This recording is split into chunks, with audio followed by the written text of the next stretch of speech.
Krishna RS प्लेरियोटल में आप सभी लोगों का स्वागत है।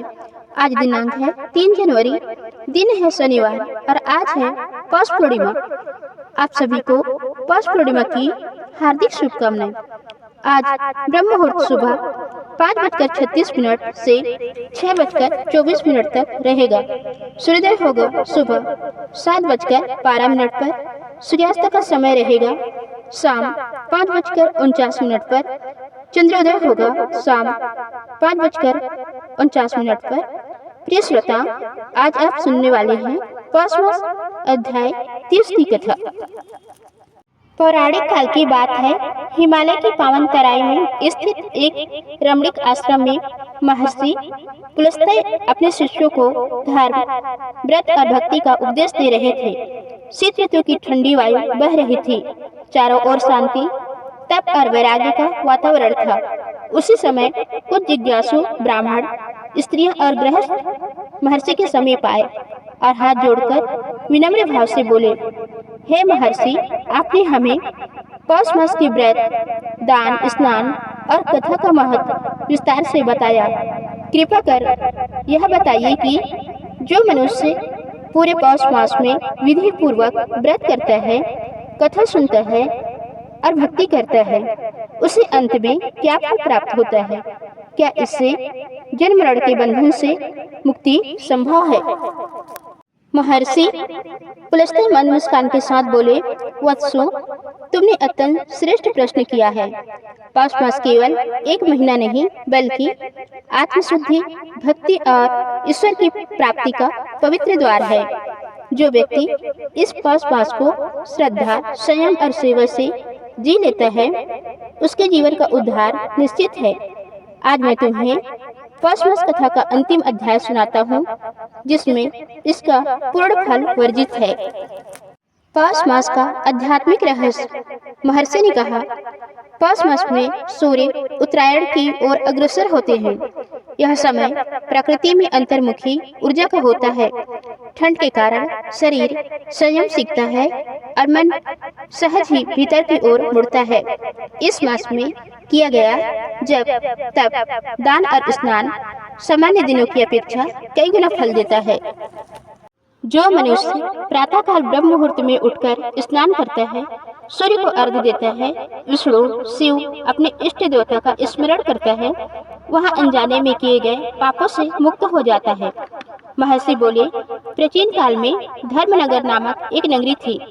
वहाँ एक निर्धन ब्राह्मण रहता था, जिसका नाम देवदत्त था। धन वैभव तो उसके पास नहीं था, किंतु हृदय अत्यंत शुद्ध था। उसकी पत्नी सुमेधा पतिव्रता, सहनशील और धर्मपरायण स्त्री थी। एक वर्ष पौष मास आने पर सुमेधा ने अपने पति से कहा, स्वामी, इस बार हम दोनों पूरे पौष मास का व्रत का पालन करेंगे। चाहे भोजन अल्प मिले, पर भक्ति में कोई कमी ना हो। देवदत्त ने सहर्ष स्वीकृति दी। दोनों ने नियम बनाया, प्रतिदिन प्रातःकाल स्नान करें, सूर्यदेव को अर्घ्य दें, भगवान विष्णु का स्मरण करें, यथाशक्ति दान करें, झूठ, क्रोध और निंदा से दूरी बनाए रखें।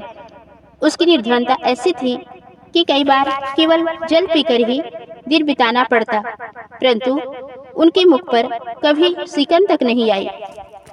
एक दिन पौष पूर्णिमा से कुछ दिन पूर्व देवदत्त गंभीर रूप से बीमार पड़ गया। सुमेधा व्याकुल हो उठी।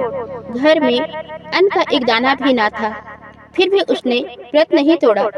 उसने भगवान से प्रार्थना की, हे नारायण, यदि मेरे व्रत में कोई दोष हो तो उसका फल मुझे ना मिले, किंतु मेरे पति की रक्षा कीजिए।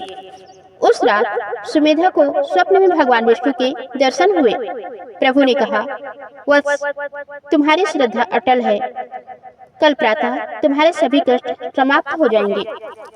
अगली सुबह देवदत्त पूर्णतः स्वस्थ हो गया। उसी दिन नगर के राजा को स्वप्न आया कि एक धर्मपरायण ब्राह्मण उसके राज्य में कष्ट में है। राजा ने खोज करवाई और देवदत्त के घर पहुंचकर उसे धन, वस्त्र और अन्न दान में दिया। पर देवदत्त ने विनम्रता से कहा, राजन, यह सब आपकी कृपा नहीं, पौष मास व्रत की महिमा है। वर्षों बाद देवदत्त और सुमेधा दोनों वृद्ध हो गए। एक पौष पूर्णिमा के दिन प्रातः स्नान कर भगवान का नाम लेते हुए उन्होंने देह त्याग दी। महर्षि पुलस्त्य ने कहा, उनके प्राण निकलते ही दिव्य विमान आया। यमदूत दूर ही खड़े रह गए। भगवान विष्णु के पार्षद उन्हें वैकुंठ ले गए। वहां उन्हें दिव्य रूप, अमर, अनंत और मोक्ष की प्राप्ति हुई। महर्षि बोले, वत्सो, जो भी मनुष्य पौष मास में श्रद्धा से कथा सुनता है, प्रातः स्नान और दान करता है, पूर्णिमा, अमावस्या या एकादशी का व्रत करता है, गरीब, असहाय और ब्राह्मण की सेवा करता है, उसके पाप नष्ट हो जाते हैं, रोग, शोक और दरिद्रता दूर होती है, संतान सुख और शांति की प्राप्ति होती है और अंत में मोक्ष का द्वार खुल जाता है। महर्षि ने विशेष रूप से कहा, पौष मास का व्रत करने वाली स्त्रियां सौभाग्यवती रहती है। उनके घर में कलह नहीं होती, पति की आयु बढ़ती है और संतान संस्कारी होती है।